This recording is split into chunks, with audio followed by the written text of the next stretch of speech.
Hello friends. आज हम लोग मराठी सुलभ भारती इयत्ता 7वीं का लेसन नंबर 12 रोजनिशी इसका एक्सप्लेनेशन स्टडी करेंगे। रोजनिशी यानी डायरी। तो वैष्णवीला एक नवीन छंद जडला आहे। वैष्णवी को एक नया छंद यानी नई हॉबी जडला आहे, यानी उसका शौक उसको लग गया है। ती नियमितपणे रोजनिशी लिहिते। क्या है वो नई हॉबी? ती नियमितपणे यानी रेगुलरली रोजनिशी लिहिते, डायरी लिखती है। ये उसको हॉबी नई लग गई है, रोज डायरी लिखने की। तिने लिहिलेली 3 दिवसांची रोजनिशी वाचूया। तो उसने लिखे हुए 3 दिन के डायरी के पेज हम लोग रीड करते हैं। पहला पेज है 14 नवंबर का।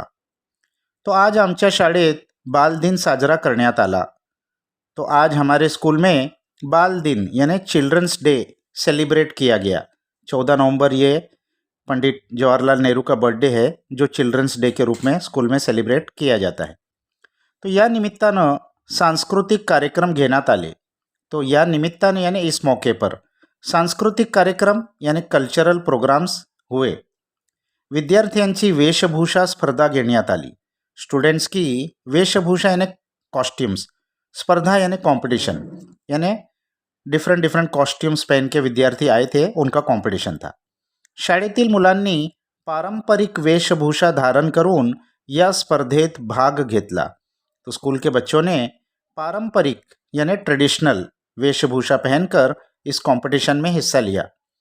विविध थोर पुरुषांची वेशभूषा धारण करून अनेक मुलांनी त्यांची प्रसिद्ध वचनं सादर केली। तो अलग अलग थोर पुरुष यानी ग्रेट लीडर्स की वेशभूषा, उनके जैसा कॉस्ट्यूम पहनकर बच्चों ने उनके कुछ प्रसिद्ध वचन यानी उनके कुछ फेमस कोट्स भी बताए। या स्पर्धेमध्ये मी क्रांतिज्योती सावित्रीबाई फुले यांची वेशभूषा केली। तो इस कंपटीशन में मैंने क्रांति ज्योति सावित्रीबाई फुले इनका कॉस्ट्यूम पहना था।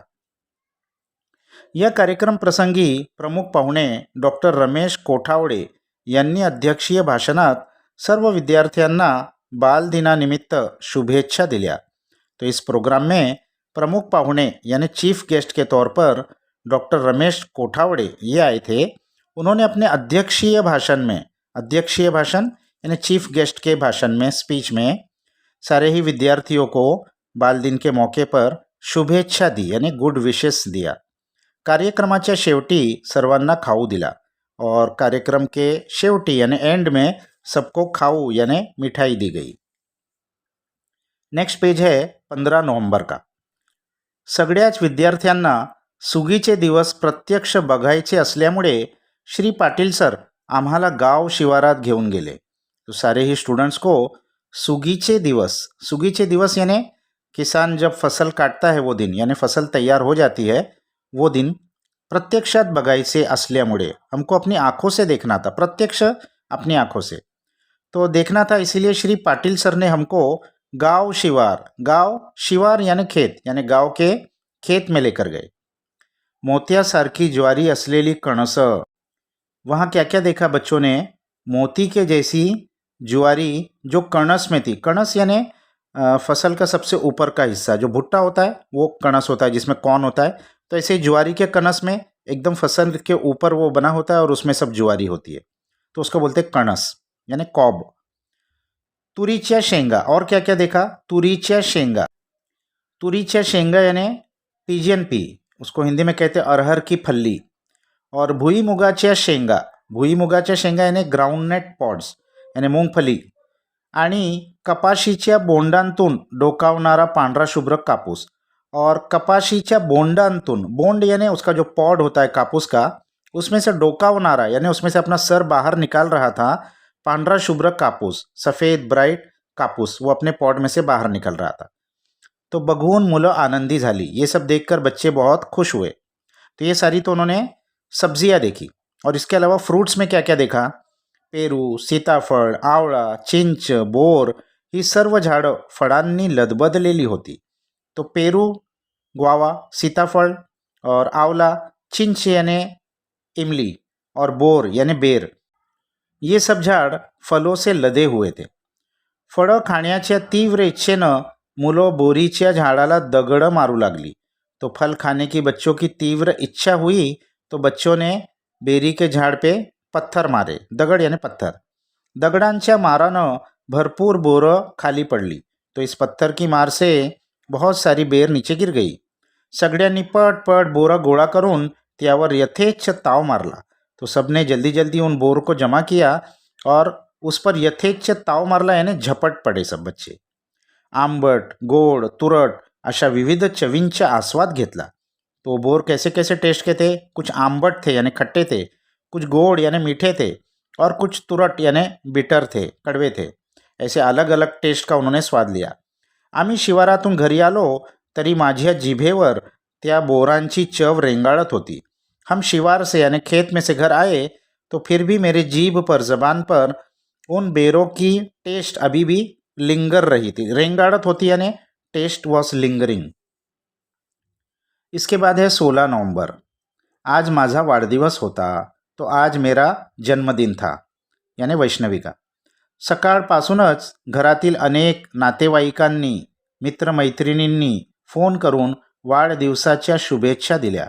तो सुबह से ही अलग अलग नातेवाईक यानी रिलेटिव्स और मित्रमैत्रिणी यानी फ्रेंड्स इन्होंने फ़ोन कर कर वाढदिवस की शुभेच्छा दी यानी गुड विशेस दी.